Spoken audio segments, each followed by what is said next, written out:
All right.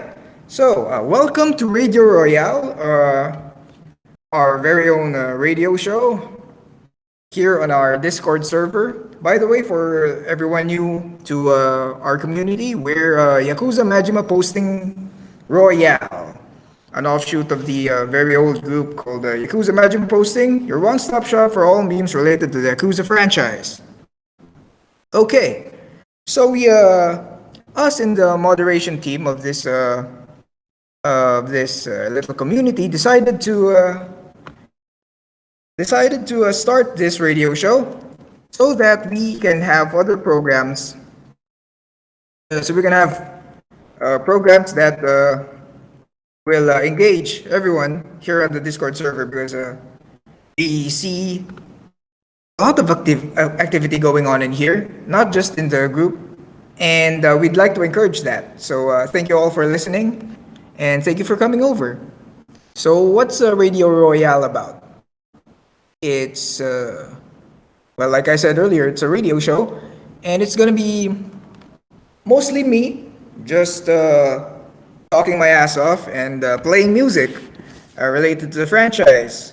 For this episode, at least, today's theme would be the real life counterparts to all of the Yakuza 0 disco songs. So expect some hits, some bangers from your favorite disco minigame, from your favorite Yakuza game, I'd like to say.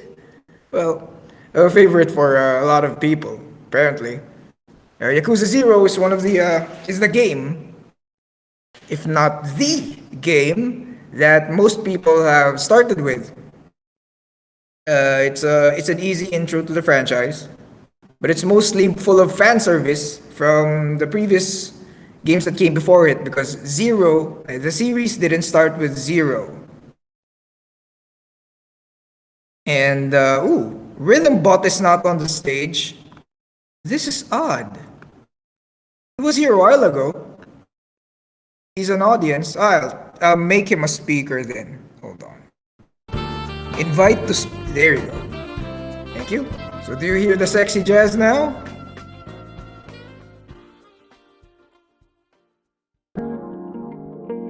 Is Rhythm playing? I can yeah, he's playing. I can hear the jazz. Alright, so going back, Radio Royale is a show for not just for music but also for sharing stories. And we decided to make this a sort of a classic radio show where people can call in and share their stories or just shoot the shit with the host, which is me, yours truly. So for now, for this pilot episode, our topic would be, it's pinned on the Radio Royale stage channel. It's, have you ever experienced something similar to a Yakuza sub-story? So if anyone, like everybody knows, Yakuza sub-stories are one of the zaniest, craziest, oddest, and sometimes most touching storylines out there in other games, compared to other games, rather. Some of them have crazy ass storylines like what, panty sniffing, or dealing with a monkey, or just helping a foreigner find his way to the train station. So what we are gonna hear about tonight or talk about tonight would be some stories that happened in real life to some of the listeners that can be comparable to something worthy of the Yakuza franchise. I've already asked some of the people to share their stories. I think a few days ago, and some of you guys have already sent stories via my PM here on my Discord profile.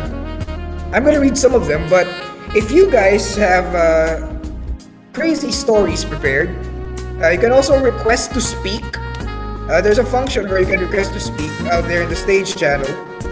And I'm gonna I'm gonna have some of you guys talk on air. So stay tuned and don't log off until the show's over so that you can tell your story. And that's pretty much it for now. That's gonna be what our pilot episode is all about. We're not gonna have some sort of compensation for the best sub story yet. No contests. But somewhere down the line, we'll probably be able to do that, especially since we have Majima posting merchandise already. If you see it in the Facebook group, you see shirts, white shirts with the Yakuza Majima posting Royale logo on it, or the other one with Audie's face. You can choose. The link to the shop is somewhere in the announcements in the Facebook group, so you can go check that out. Alrighty then. Last thing I'd want to talk about before we proceed with the program would be, we'd like to know, we in the Modmin team would like to know if you have any expectations or any suggestions that you might want to see for the future of this radio show, because we are planning to do this either weekly or bi-monthly. Let's see how it goes. But my availability for the entire year would be Friday nights. Friday nights over here, which is around 10 p.m. GMT plus 8, and the show's gonna last for I think 2 hours or so. Alrighty then. So speaking of Friday night, we're gonna kick off the show with a song that all of us love the most. And we're gonna play its real life counterpart or its basis. So, the first song that we're gonna play tonight, of course, it's the legendary, epic, and fan favorite Friday Night, followed immediately by its real life counterpart, which is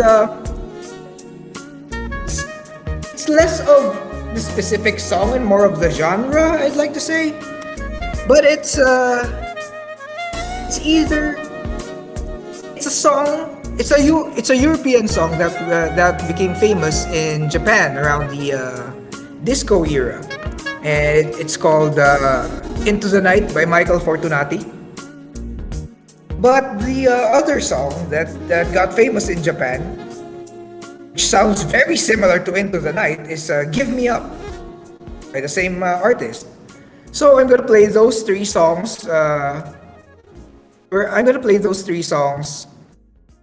One after the other, and then we're gonna come back to me, and I'm gonna read a story on air. So stay tuned for that. So for now, sit back, relax, and enjoy the music.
Alright, so that was Friday Night and Into the Night and Give Me Up by Michael Fortunati. Michael Fortunati is pretty big in Japan. Around 1987 or around the late 1980s, the Eurobeat genre got so popular in Japan that it became a big thing over there. And Michael Fortunati was one of the, oddly enough, one of those kinds of celebrities who's famous in one country but not really that famous in his home country or in other countries. Now, for instance, David Hasselhoff. He's American, but he's oddly famous in Germany for all of his songs. Same goes for Michael Fortunati, who, despite being Italian, he's a lot more famous. He's significantly more famous, and he significantly found a lot more success in Japan instead of in Italy. It's just one of those weird things. So yeah, that's what Friday Night was based on. Michael Fortunati songs. It's probably Give Me Up, but I'd arguably say that Into the Night sounds more like Friday Night rather than Give Me Up. But Give Me Up is more famous in Japan than Into the Night, so there's that. Maybe RGG Studio listened to Michael Fortunati's albums after listening to Give Me Up and made a mashup out of it, or some sort of pastiche to make a quote-unquote Michael Fortunati Eurobeat song into the game. Nonetheless, it became such a cult classic that I think I'd probably go on to say that Friday Night is a lot more famous than Michael Fortunati songs nowadays. By the way, Michael Fortunati is still alive and still active. Right, so now we're going to read one of these stories that was sent to me by one of our listeners. He's Paco Paco Des here in our server, but he goes by Jason Bermudez right there in our Facebook group. So shout out to Jason. I'm gonna read your story, which is a bit long, but it's very interesting. I read through it before I went online into the show. I actually read it the moment you sent it, and I was laughing. But here we go. So let's read Paco Paco Des's answer to have you ever experienced something similar to a Yakuza sub-story? Here he goes. Not sure if this counts as a sub-story, but here we go. Off to a great start there, Jason. So I work in car sales, and that gets you introduced to many wacky characters. Ooh. It's 5 p.m., and a guy came in wanting to look at a Lexus. Or maybe look for a Lexus. It's a pretty good car model. I show him the vehicle and take a test drive with him. Show him numbers and immediately goes off about it being over his budget. Oh, okay. Cars are very expensive nowadays. His budget being about 10K, I'd say dollars? Yeah, 10K dollars less than my price. Calls a few people and decides not to take it and leaves at around 8:30ish p.m. Aw. Fast forward to the next day, 12 p.m., noon, he comes back in. Great, I thought. He's coming back because he wants to buy. He tells me that, but says he wants to drive it one more time. No problem, take another drive, and he loves the car. So the guy took another test drive and loved it, okay? But he still wants a discount. I give him a hefty discount on it, but he's still unsure. Keeps saying his wife will kill him for being over budget. Was his brother, his uncle, his friend, his dad, everyone but his wife. Probably married men know the feeling. He was on the phone so long, I went to go get lunch, ate, came back, and he was still on the phone. Wow! His wife drives a very hard bargain, I guess. Go back and forth with him until it's again 8 p.m. Wow. So we went back. To recap, he went back at 12 noon. And he started making calls all the way up to 8 in the night. At this point, I'm frustrated. Jason. Jason's frustrated. Tell him, call your wife and ask her. He refuses, saying she'll kill him for being over budget. And that's the third time he said it. I've had enough at this point. And tell him, look, you've been here 8 hours hiding from your wife. You either have to tell her you want this car, or you can leave and watch it be sold to someone else. Ooh, give him an ultimatum there. He said, you're right. Called his wife, and she said it was okay. All of that talk for nothing, for just those simple word, okay.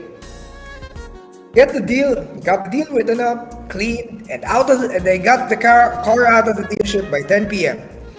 He came back the next day to tell me he and his wife were happy with the car. Oh, and he's glad I gave him a push into making a decision. Aww. A happy ending after all. Car sales is fucking wild, but you do get a lot of genuine gratitude for getting people into the cars of their dreams. It's what keeps me going most days. Thank you, Paco Des, and thank you for sharing your story with us, and thank you for your service. Selling cars is a pretty thankless job, and gotta say, car dealers got a lot of bad rap nowadays for some of the questionable selling tactics of some unscrupulous car dealers, but not all of them. Not all of them are bad folk.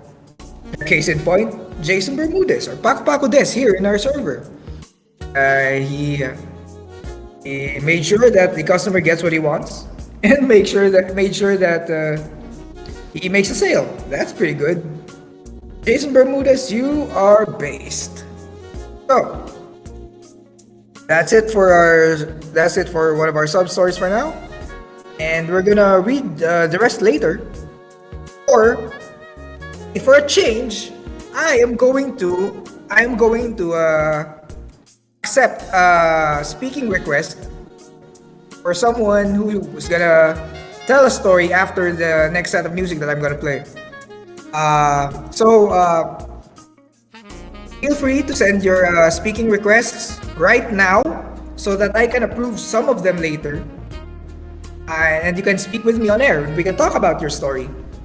But anyway, for now, we're going to play the next set of songs. This time, it's gonna be a Majima-centric song, mostly because it's something that played during Majima's part. Heartbreak Mermaid. And I'm just gonna put it out there that I can't listen to Heartbreak Mermaid without hearing Majima going Jen Jen Jen Jen Jen Jen Jen Jen Jen.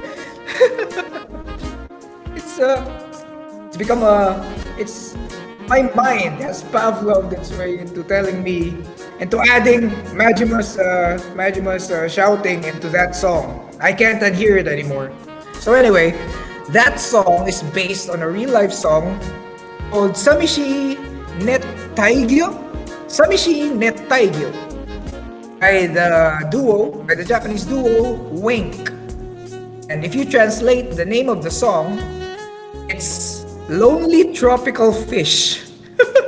Which still fits in Yakuza 0 because, her favorite fish boy should have danced this song, This would probably be Nishiki's song instead of Majima's, if Nishiki ever danced disco. Right. So, gonna play the next song now. Prepare yourself and try to unhear Majima when you listen to the song. Here's Heartbreak Mermaid and Samishi ni Taigyo by Wink.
So that was Heartbreak Mermaid and Sabishi ni Taigyo or Lonely Tropical Fish by Wink. And Wink is a duo that got famous in the late 1980s up to the mid 1990s. They didn't last that long because they had to split because their sales started to decline. Thankfully, they had that song. They're kind of like a one-hit wonder in Japan, but I've been listening to one of their albums, and it slips. I can't read what I don't know what the title of the song is because I can't read Japanese, but I'm gonna link it. I'm gonna send you the Spotify link later. It's they're pretty underrated musical act, and I felt bad when I heard they didn't last that long just due to sales. But such is the way of the music industry.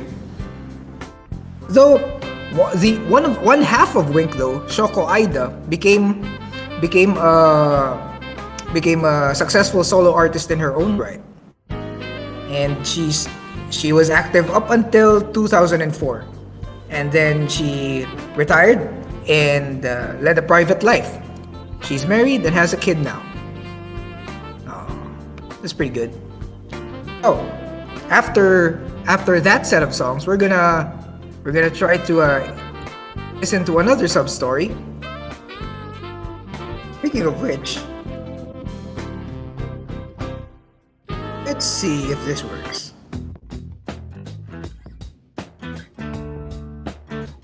Did something play?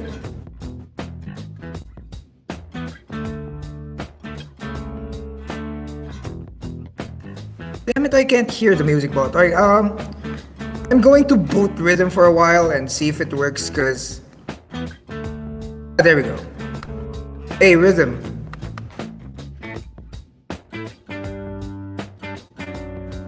This is pretty silly because I'm the host. I should be hearing this song, but it's not playing for me. So let me just let me try to do something about this. Go to the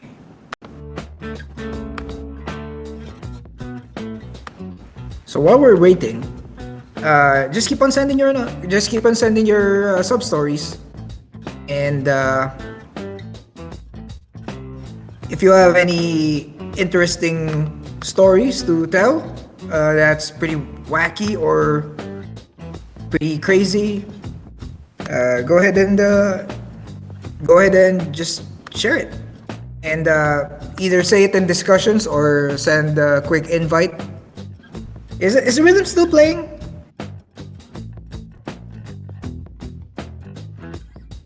Okay, I'm just gonna proceed blindly. Okay, I'm gonna figure out this technical difficulty after the show.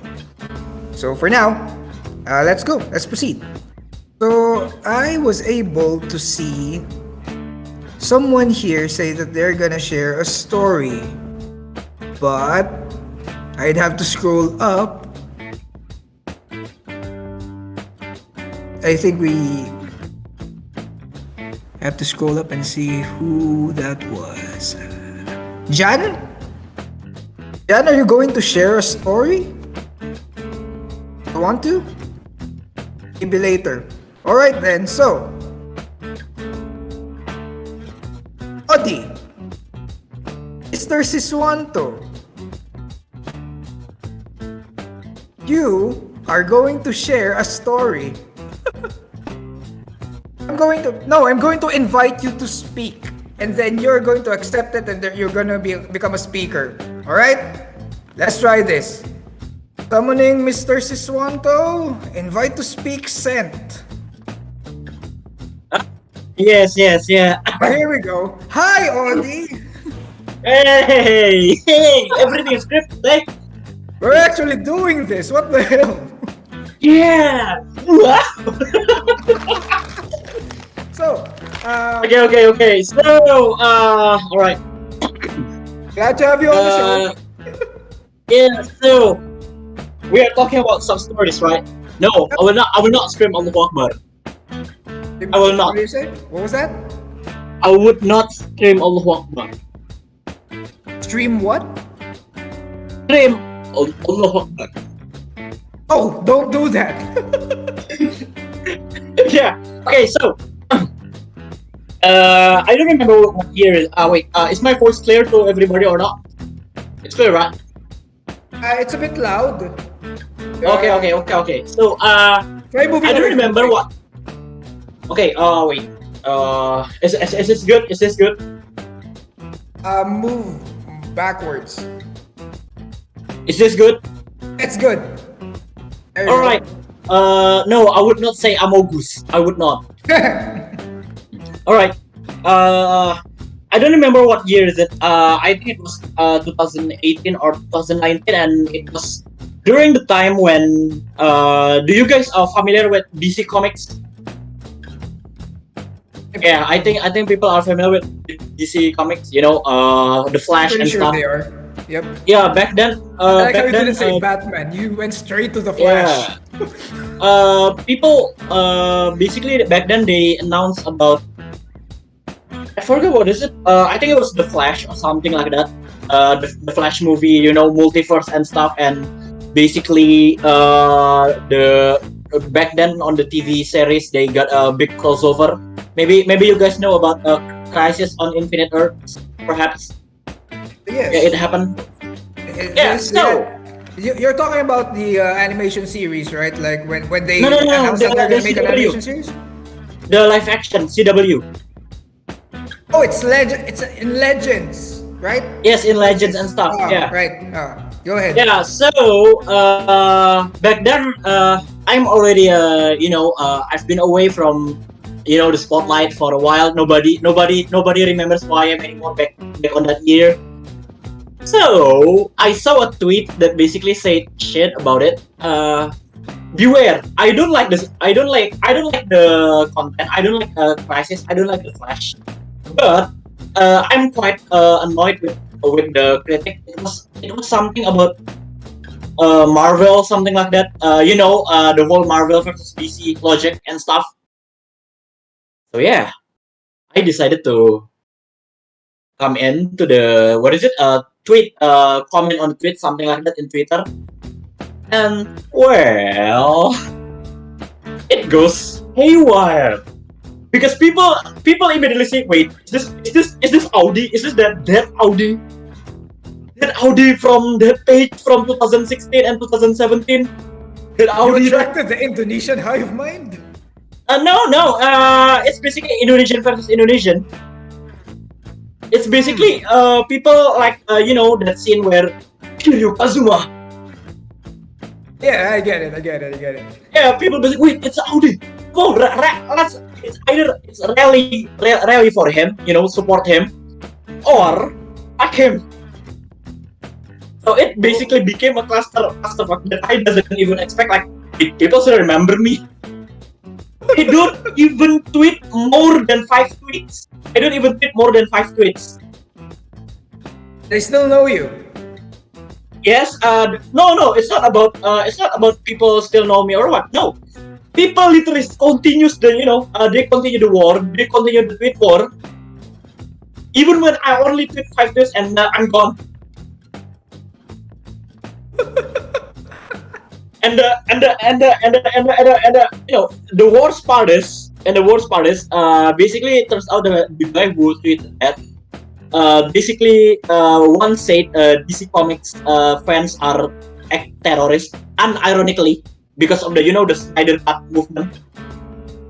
Side of what? Basically, the guy who tweeted that, that tweet that I eventually raided. The guy basically said DC movie fans are terrorists. I don't think I've seen that tweet. He said that Yeah. on Twitter. He's an Indonesian though. Yeah, and I basically commented on there. It happens again. What did you say? What did you tell him? Pardon? Sorry. What did you tell him? What did you reply to the tweet? What did you say? absolute state of Indonesian Western pop culture fandoms. Ya, sebentar Pak. Uh, I literally said that, and well, the war started again. So let's just say it happens for, I think it was 3 or 4 times, and since it sparked war, I just decided to, well, nope, I didn't want to do that. I don't want to do that. I didn't want to participate on those kind of stuff again, because I feel that this feel like 4-part sub story, because not only people recognizing who I am, but even people that I doesn't expect to recognize me, they basically say, wait, is this that guy? Is this that Audi? Oh my god, he's on Twitter now. so you're telling us that you walk into a, let's say, an event or a con. Yes. It's like you're Kiryu walking back into Tenkaichi Street or something. Yep. But unexpectedly, because I'm just going to say, like, dude, your opinion sucks. And why? Your opinion sucks. Because why? Because this and that. But it basically spread into a wildfire. Has it affected you so much, all this attention? Nah. But I enjoy it. Make funny sub stories. Like, for example, one day I saw someone basically taking photograph of me. I basically, I terrorized the guy. I scared the guy like Kiryu. No, not Kiryu. I think Majima perhaps. I don't know. Yeah. Look, see, one of our Kyodais over here is confirming your story. Ranga said, my friend literally went, "Hey, that's Audi in a con." That's a pretty big shot in Indonesia, huh? Yeah, pretty much. Pretty much. It's like whenever you walk into a con, you just tell yourself, how do I always end up back in this damn city? Yeah, but again, it's only one of so many stories that I could tell. But I picked this one for its being the shortest. All right. Thanks for sharing your story, Audrey, Yep. and Yes, maybe you can yep. share one of those stories one day. Maybe save it for the Yep. interview, because we're planning to Yeah. hold some interviews here too. Maybe we can talk about that one or Very those well. other ones in the future. Yeah. Do you have anything to say here to the community? Would you like to shout Allahu Akbar or something? Oh, he left. Okay. He left. How You what? impolite. You what? Oh, there You you know, go. I have control over this too, right? I know. You're a mod here. So, hey. Oh yeah. Do you have anything you'd like to- What do you I'm have going anything to you'd like say about the community? No, I would not say Allahu Yes. Akbar. I would not say about Yakuza 3 shout out, but yeah, I'm going to say that something that people always wanted me to say. Is- Amogus. All right then. Thank you, Mr. Siswanto. Get the fuck out of my radio show. Bye. All right. So that was Audi, who turns out to be one of an influential figure in Indonesian media, and he's pretty much famous out there, and people recognize him. He's recognizable in the Indonesian streets. So we have a celebrity here, guys. And there we go. That's that's Audi Siswanto sharing his sub story. We still have a lot more in line, and I'm gonna read another one later. But for now, we're gonna proceed with the next set of songs, which is let's see. The next set of songs would be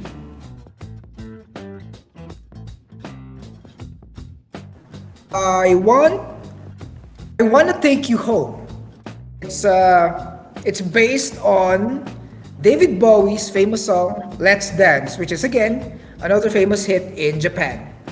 So, without further ado, let's listen to I Wanna Take You Home.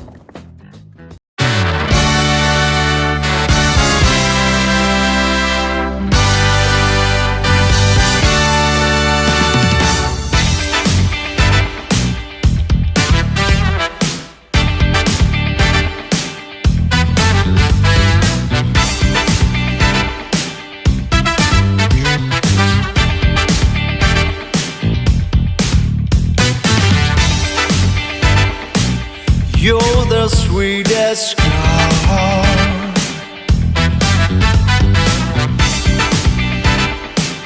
that I always dreamed of.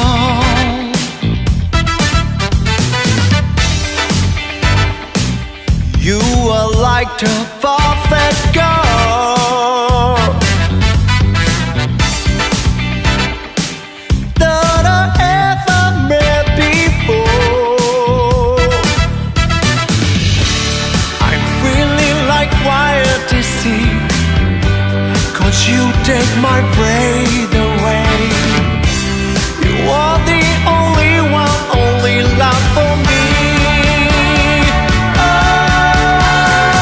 I wanna take you home, that you are the unique for you, and tell me your favorite songs, babe. I sing it for you.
All right. So that was I Want to Take You Home and Let's Dance by David Bowie. So, I sent a picture over at the discussions channel here in Radio Royale to show you a movie poster of David Bowie in a Japanese movie. He's a pretty big, I'd like to say Japanophile. Some of you may call him a weeaboo. Yeah, David Bowie's someone who really loves Japan so much, particularly the fashion and the culture. Most of his stage outfits were based heavily in the Japanese style back then in the 80s, and he has a fashion designer at his beck and call, Mr. Kansai Yamamoto. He's the one who designed Bowie's stage suits back then, and he says that David Bowie loved. It's less of a love of Japan itself or all things Japanese, and more of Bowie. According to him, Bowie knows when he looks good. And he knows that he looks good when he's wearing something Japanese inspired. But I don't really know, since Bowie went to Japan a lot of times. He even studied kabuki theater. He learned how to apply kabuki makeup, and he studied the art of kabuki. Kabuki is like the thing that the young Masumi Arakawa did back then when he was still a child. Yakuza 7, Yakuza Like a Dragon. And Bowie did that before. And he also showed up in a movie called Merry Christmas, Mr. Lawrence, or known in the European movie circles as Furio. He showed up as a British soldier named Jack Cellier. Cellier? I don't know. He's a British soldier named Jack. It's set in World War II. Anyway, that's it for David Bowie. You all know his songs. He's famous. I don't think he needs any other introduction, so I just gave you guys a little bit of a not so well-known snippet about his life. And there we go. So, now we are going to dive right into another segment of the show called The Gun of the Week, provided by none other than our favorite gun-toting Kyodai, Joe Mondi, who sent me a message about both the Gun of the Week and his sub-story. We're going to read his sub-story after we read the gun that he wants to feature this week. Every week we're also going to feature a gun, courtesy of him. If he's not busy, that is. So, the gun that we're going to be talking about today is this. Hold on. I'm having some technical difficulties. It's the FNFAL, also known as the right hand of the free world. It's a Belgian battle rifle, chambered in 7.62 x 51 mm, created in 1951. However, prototypes reach as far back as 1946. The first prototype was created using the 7.92 by 39 Kurz rounds from the German STG-44, which was the FAL, which the FAL was inspired by. I'm going to send you the picture of the gun. This is it.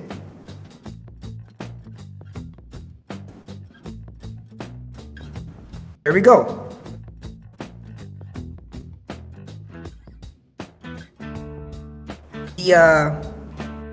The FAL, also called the right hand of the free world, is a battle rifle that was nothing short of revolutionary. It was the first ever rifle to really fit the mold of an assault rifle, even though it's technically not an assault rifle per se, but it looks like one. Before the FAL made such design standard the norm within the Allied Army, bolt-action rifles were given as the standard. Troops and submachine guns were given to the officers and tank crews, both which only excelled at one distance and was pretty bad for other engagements. Those submachine guns were good at just a shorter range, and the bolt-action rifles were good at really long range but are but performed poorly at the short range, I guess. However, FAL bridged that gap as it was both automatic and had a detachable magazine and a long barrel. That way, all the troops, no matter what the role, besides the tank crews of course, could have a rifle good for most engagements. Saying all this makes the gun sound extremely great, so you're probably wondering, why haven't I heard about this gun earlier? Well, according to Joe, it's kinda complicated, but it mostly comes down to two reasons. Gun only being adopted within nations who were at peace. Therefore, no media such as films or movies could depict them, because majority of the media can only depict war, not peace. So, the gun is not in any form of media because during peace times they didn't make any movies that used guns, I guess. But I would say that the main reason is because of the fact USA never adopted the rifle. Ah, I see. Even though President Truman and Winston Churchill sat down in 1946 to discuss the adoption of the FN-FAL as a standard US rifle, when the weapon was created, USA rejected the rifle for the M14. Ah, basic bitches. This was a baffling decision as Belgium even wanted to make weapons for US for free as a thank you for saving them in World War II. Rumors vary about why they withdrew from the deal, but most of them share one thing in common, and that they wanted a homegrown rifle as a sign of dominance after World War II. Ah, so the US wanted their signature gun to be a gun from their homeland. So America, fuck yeah, I guess. They didn't want to receive a gift from Belgium, a gift of goodwill, a gift of thanks. Officially, they rejected the gun on the grounds of the gun having a bad performance in cold weathers. Although it's debatable if that was a fair trial. Ah, I see. It's a shame that the legacy of the FN-FAL is very unremarkable, but its importance towards the new generation of firearms can't be stated with words.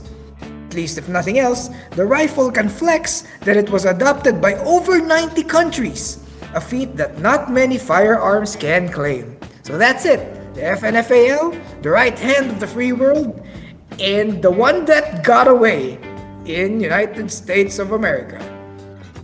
I kind of felt bad about America not adopting that gun just because they wanted a gun they manufactured themselves. It's like when someone gives you a gift of thanks and then you reject it saying, no thanks, I can bake a cake of my own. Damn United States of America. That's an America moment right there. That's right. So, after that, that's our gun of the week. We're going to read Joe's submitted sub-story on air. He won't be able to make it via talk, so I'm just going to read his statement right now. And here goes. Just this morning, I had a moment that felt like a sub-story. Oh, so this is a recent one. Yesterday, I was out drinking, based, quite a bit actually. I woke up hungover. As I did, I noticed YouTube was playing on my PlayStation. Me being annoyed, I wanted to go turn it off and go back to sleep. However, I couldn't find the controller anywhere. Objective, find the controller. So, I got up, looked under my bed, nothing. Looked around the room, nothing. Checked around the whole house, nothing. I started to get worried. But my dad, if he saw it, he didn't. I start to think, no, what if I threw it out with the trash yesterday? What if I threw it out with the trash? Because I was throwing out the trash when I was drunk, so maybe I threw it there. Here's the fun part. The usual trash truck normally come in less than 30 minutes from me realizing it. So, I had to swallow my pride and I went dumpster diving. Ichiban moment. After getting looks from everyone, someone even thought I was homeless because of my attire being so messy. Joe the hobo, I still couldn't find the controller despite looking at every nook and cranny. Aww. Walked back home, defeated, thinking I just lost a $60 controller. I looked at the bed, and it was fucking lying there. What the fuck? Some story twang. So you went all over the house. Let me get this straight, Joe. You went all over the house, looked for the controller in every nook and cranny, didn't find your controller, went out to check the trash, but the trash man already took your trash to the dumpster, so you had to go dumpster diving, jumped into the looked for the controller into those trash heaps and found nothing. And then when you go back into your house, you say you saw the controller just lying on top of your bed. What? Okay, so that's a pretty weird story. Yeah, that's definitely some Yakuza moment right there. Do you think there's a ghost in your house who just found the controller for you and then put it in the table, or some ghost is fucking with you? Who knows? Yeah, it really is something very. It's really weird. Has that ever happened to you? Has that ever happened to anyone when you like look for something, didn't find it, and then it's in the most obvious place that you swear you checked, and it wasn't there, but when you went back, it's there already.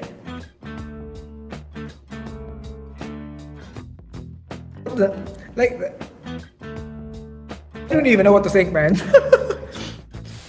I think it also happened to me. I think it also happened to me at one point when I was looking for my my house keys, and I always hang it on this hook that's placed in eye level on my door.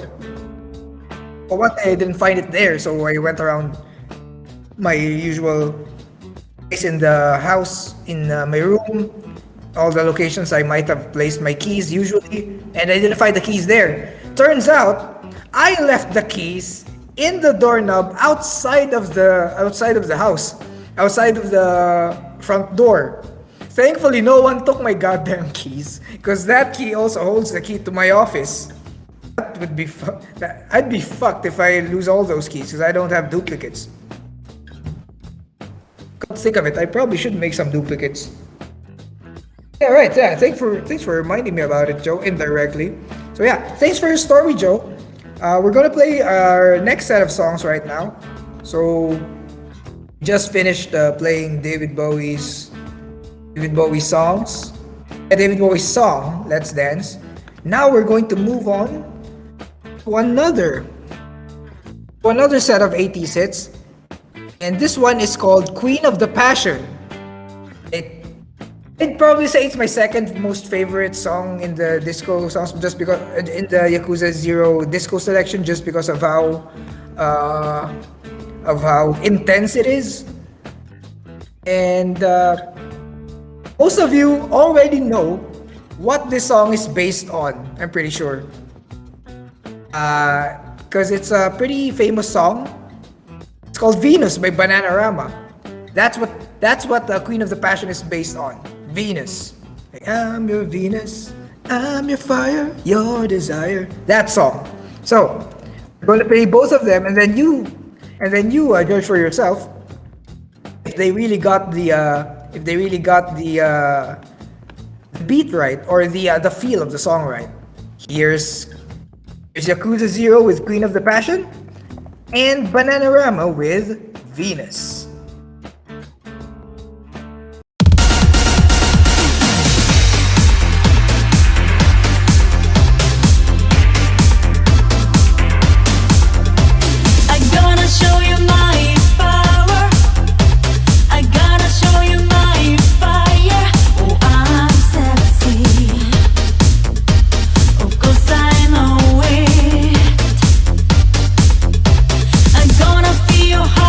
Baby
That was that was Queen of the Passion and Venus by Bananarama, which is a kind of an odd selection for a disco song because I looked it up a while back and so it's odd because Bananarama's single Venus didn't really chart in Japan. So how did RGG Studio hear about this song and put it in the disco selections? Because the previous other songs that we played all became hits in their real life counterparts. All became hits in Japan. Venus, however, did not. It's kind of an odd thing to think about. Also, Venus was also a cover. Bananarama's Venus is a cover of an original song, which is also called Venus by Shocking Blue, and it's a 1969 song. So that's pretty cool. A cover of a cover became an inspiration for a song in the game. That's awesome. Oh, remastered, right? Yeah, right, John. Speaking of John, you are going to speak. You're going to be invited as a speaker in a few moments so that you can share your sub story. So prepare yourself. I'm going to send you an invite. We're here in Radio Royale channel. Invite to speak. There we go. John, you're on. Hello. Hello there.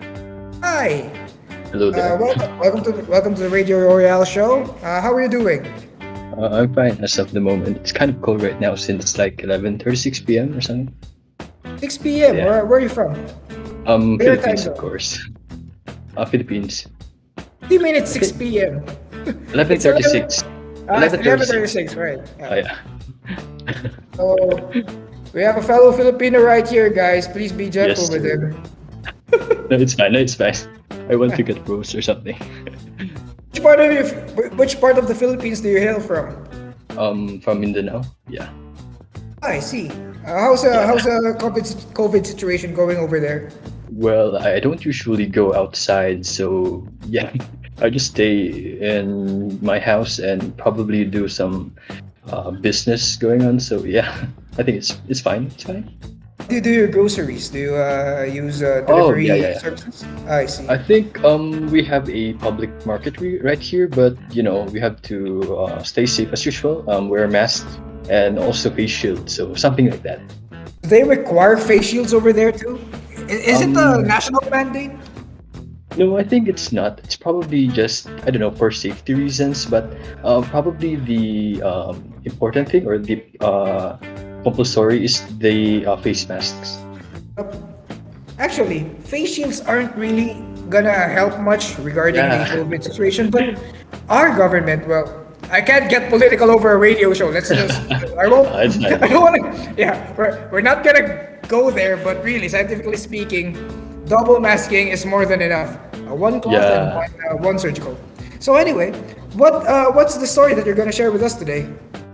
Right. So I have these stories, something like I experienced for like when I was a freshman in college. I'm third year college, by the way. So the thing is that my Facebook account name is January Saizulu Reyes, something like this. Wait, I'm gonna post a picture. My name actually. Wait. Sure. Yeah, so that is my Facebook name. So actually, the January and the second name part is actually real and legit, and the surname is actually not my surname. So yeah. So when I joined the quiz B for the college for my college department, my friend or something like my classmate, I told my classmate that I'm going to join the quiz B. So going into the quiz B, I was teamed up with my fellow freshman college classmates, something like that. And when they they roll call the names as usual, so we can determine who's present and such. So yeah, at the time where someone said Reyes, although Reyes is my surname, I was quite ashamed for a second since I just came inside the room full of a lot of students for quiz B, and I just sit in there, and somebody's calling for Reyes, even though I forgot that my name in Facebook is Reyes, even though my real surname isn't Reyes. So something like that. So I feel ashamed or something. So one my teammate asked me, "Are you Reyes?" No, I'm not. I'm not Reyes. Then actually went outside because I was ashamed since I just came inside the room and I thought my classmate listed me for something or joining the quiz B, something like that. Then I joined, and actually somebody told what should be the first name, something like that. So is January Reyes here? And I came back again from I entered the room again. So I told them that I'm January Reyes. The Reyes isn't my real surname. I explained to them, and it's just a bra moment that I shouldn't change my real surname again in Facebook. So yeah, I think that's all. So they were looking for someone who doesn't exist. Yeah, Basically, something like that's what that. happened. It's like a bra moment for me since I don't know my classmate used my Facebook name for the list. So yeah, it's just too I'm too shameful for that one. Why was he the one who used the? Why was he the one who entered your name, not you or each one of you? Actually, he's a something like a leader or committee or something like that. First year representative for the college.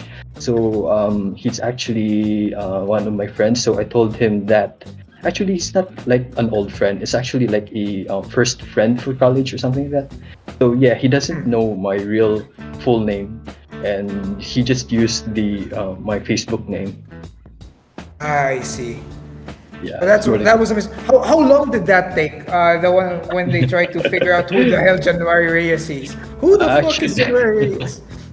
actually, it's like quite a long time for like 10 minutes, something like that. They were all Jesus. calling like Reyes, something that first year, something like that. I was actually so anxious at that moment since it's my first time in this college and you're going to be so shameful about this stuff. So yeah, it leaves me anxious. Good thing they didn't skip you, huh? Yeah, I think they didn't. They actually corrected it by telling me who is Reyes with the first name. So good thing that when I said I'm January Reyes, a lot of people, since I sit at the back of the room, and all of them are looking at me directly, and it's very fucked up to be honest. So Right. yeah, and also So, I'm gonna add yeah. something. Oh, The second name, my January Saizulu, something like that. It's actually yes. pronounced as Saizulu, and they're having a hard time pronouncing that. So, yeah, it took me some a center of attraction feeling. So, yeah, Good it's thing. complete. Good thing. Size is a pretty Yeah, baller it's nickname. You know. You well, chose Jan. How basic of you, um, Jan. actually, a lot of my internet friends call me Enero since January is like Very, yeah, right. for Enero. So I usually go for Jan since it's kind of generic and mundane, perhaps. So that's why I use Easier Jan. and easier to Yeah, it's pronounce. easier. Well, Sai is actually quite different since it can be pronounced as XYZ or anything that you want, but whatever floats your boat, something like that. Anything you'd like to say to the listeners right now, or do you have may babatiin ka ba dyan? Do you wanna greet someone? I think I don't have actually I have small friends in here, probably G Heck. So I think she's asleep right now. So I probably shout out to Audie Siswanto for the base moments in here. Go on. Who uh, else? Goblok Anjing. I think I have no friends right here. I only know GX, so I think I'll make some friends in the group. So yeah, thanks for having me here. Right. Thanks for having. Say Bisaya You're words. welcome, and also, thanks for also sharing your story. And Yes, sir. looking forward to interact with you someday again. Yes, Bye. sir. Okay, bye. So that was Jan and his his bro moment where he came inside the room. That's what I heard earlier, Jan. I'm quoting you on it. It's fine, it's fine. Right, hold on. So that's gonna be our last sub story for the night. You can, if you still wanna share some sub stories, feel free to share it over here at discussions. We're gonna try and this isn't the end. Basically, we're gonna still read or invite other speakers to share their sub stories in staggered segments in the future episodes. It's gonna be our thing, basically. But we're also going to switch our topic. We're gonna have a different what's this? We're gonna have different questions every week. But if we don't have enough answers to that question, we can go back and read and revisit those answers to this week's question that haven't been tackled yet. All right, so we're also gonna proceed with the final set of songs for the night, and I think you all know what we're missing. Actually, there's two of them, but we're just gonna play one. We're going to play either Koino Disco Queen or Wanna Make Her Mine. So, what do you want me to play?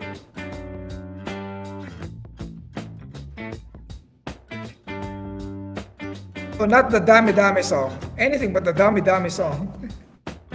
Only get to choose one, guys. I'll leave this up to you. Disco Queen. Okay, Disco Queen. Who votes for Disco Queen? Going once? Going twice? So, alright. We're going to play Koino Disco Queen and its real-life counterpart, Dancing Hero by Yuko Oginome, which is also a cover of another British song, which we're gonna also play for because we're in the last song now, so might as well use the time to play 3 songs in a row, just like Friday night earlier. So we're going to play 3 songs. Koino Disco Queen, Dancing Hero by Yuko Oginome, and Eat You Up by Angie Gold. These are all 80 songs, and you're gonna love them. Actually, Koino Disco Queen is probably my favorite Yakuza disco song. Unfortunately, there's no full version of this one. Heartbreak Mermaid had a full version, but this one didn't. It's kind of a sore spot for me. Anyway, here's the last 3 songs for the night. I hope you enjoyed this radio show, and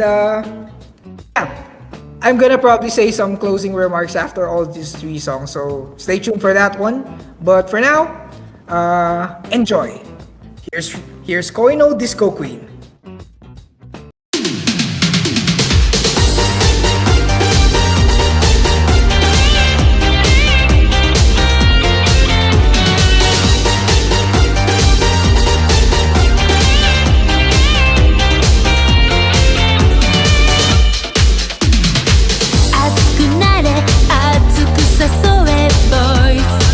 Moving on.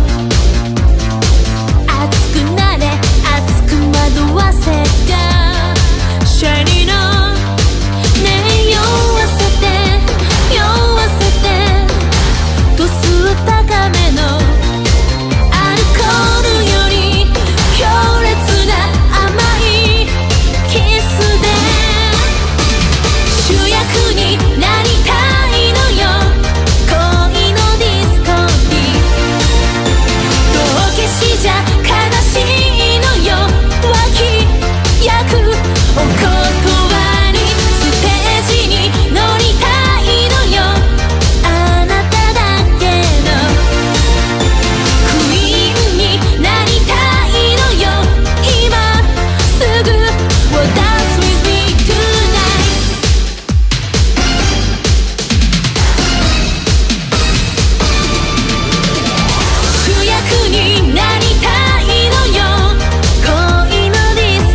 星屑に変えて真夜中のメリーゴーランついて行きたいの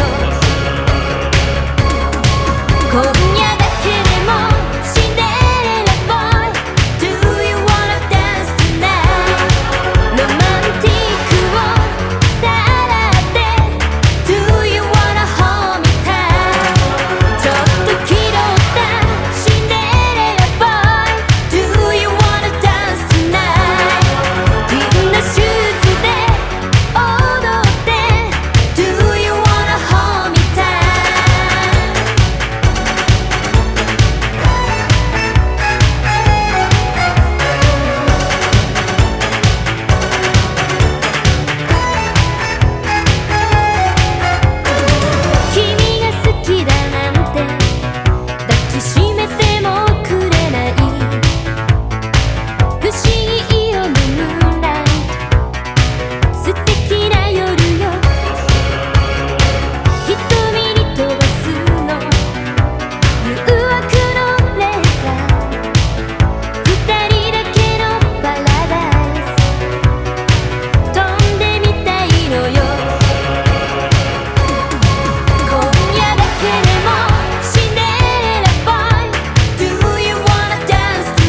that was Angie Gold's Eat You Up. That was Angie Gold's Eat You Up and Yoko Oginome's Dancing Hero. And Koino Disco Queen. And that's it. That's our pilot episode. Thank you all for listening, and thank you for sharing your stories, and thank you for just hanging out. And thanks for the time, and thank for. It's been a pleasure running the show for you tonight. I look forward for our next episode, and please consider donating to my Ko-fi account, which is ko-fi.com/Adam Cartel. I set up this page just in case for donations. Oh, wait, that's the wrong link. I only linked my damn name. This is it. So I put in a goal in there. I'm looking to buy a new mic so I could serve this show better. Because right now I'm just using my phone's headset, which is pretty subpar. I think I could do better with a better mic. I'm trying to buy a Blue Yeti. If I check the current prices here in the Philippine market, it's gonna net me a maximum of 15,000 Philippine pesos. That's gonna be around $300 or so. And there are other deals, of course. Some of them go even for half of that, like maybe 15. No, $150. But yeah, my current goal is just $305. And if you could donate for the betterment of the show, that would be great. Alright, so look forward to the next episode. We're still thinking of other questions and other themes for the next playlist that I'm gonna play. The next playlist that I'm gonna curate. But for now, please send your comments right here in the discussions area, or tag me in the channels, or send me a PM in the comments, or yeah, just let the mods know what you want to have for future episodes. That's it. This has take two. This has been Radio Royale. This is your host, Adam Cartel. Peace.